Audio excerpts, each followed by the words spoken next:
In the spring of 1880, the Kitsa Peninsula is a place defined by its silences.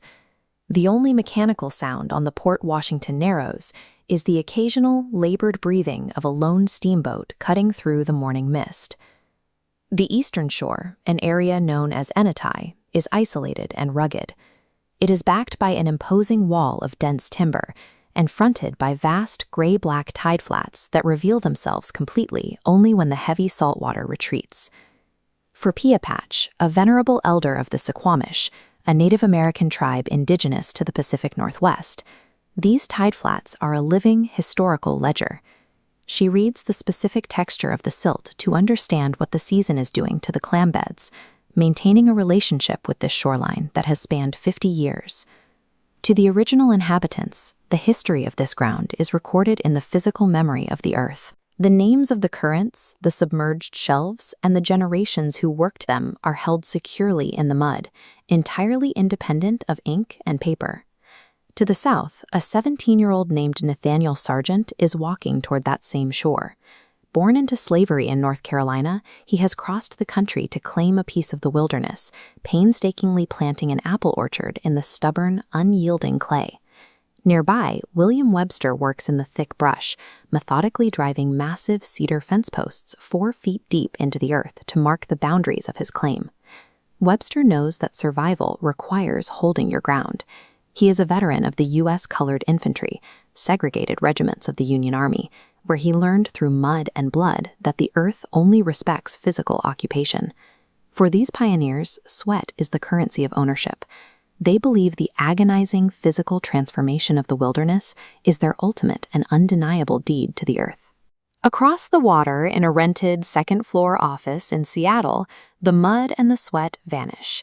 Here, a young German cartographer named William Bremer stands at a clean drafting table, equipped with India ink and immaculate white linen. When Bremer looks west toward the Enetai shore, he does not see Piapatch's clam beds or Nathaniel's apple trees. He sees a blank canvas waiting to be organized by geometry. The cartographer's tools strip away the physical reality of the land. They reduce complex topographies, ancient routes, and human labor into flat, manageable data points on a map. Bremer is sketching a paper city. It is a hypothetical metropolis of perfect grids, commercial blocks, and right angles drawn in India ink, plotted directly over the existing human footprint without a single glance downward. To the mapmaker and to the government offices that employ him, reality is strictly bureaucratic. If a life, a farm, or a harvest is not recorded in an official ledger, it simply does not exist. The catalyst for Bremer's map is a massive federal mandate. The United States Navy is hunting for a deep-water harbor in the Pacific Northwest to build a sprawling new installation, and their eyes have landed squarely on the Narrows. This federal land patent represents ultimate authority in the West, carrying the president's signature as an unassailable claim to the dirt. Classified as Tidelands District 4, it legally overwrites decades of Suquamish habitation and pioneer sweat equity. There is a devastating mismatch in speed. A settler spends 11 years pulling stumps and nursing an orchard to life, while a clerk in an Olympia archive nullifies that entire existence with one stroke of a pen. Those few drops of ink carry the destructive force of a natural disaster, turning abstract plans into an unstoppable legal weapon that physically reshapes the coastline. The quiet rhythm of the tides is shattered. The scream of steam whistles and the mechanical roar of construction echo across the water as the paper city begins to build itself. The federal orders take physical form. Massive pile drivers relentlessly slam into the muddy shoreline, driving the abstract grid into the earth with violent percussion. The sharpest cruelty falls on the eastern shore. The Navy uses its authority to clear the Enetai settlers from their land, not because the military needs to build there, but simply to provide an empty, secure sightline for their new shipyard across the water.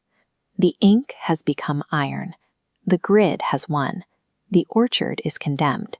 And the people who poured their lives into the dirt are evicted to leave the landscape blank. When the law arrives to erase your existence, and the mapmakers refuse to see you, how do you make the ground remember you? This brutal collision between the archive and the earth is the center of Martin Frankum's historical epic, Enetai Illahee and the Paper City. It is the untold story of the invisible people standing in the shadow of the grid. Scan the code on your screen to read the novel and discover the deep history that the mapmakers tried to bury. Maps dictate the borders of our world, but it is the forgotten people in the dirt who actually endure.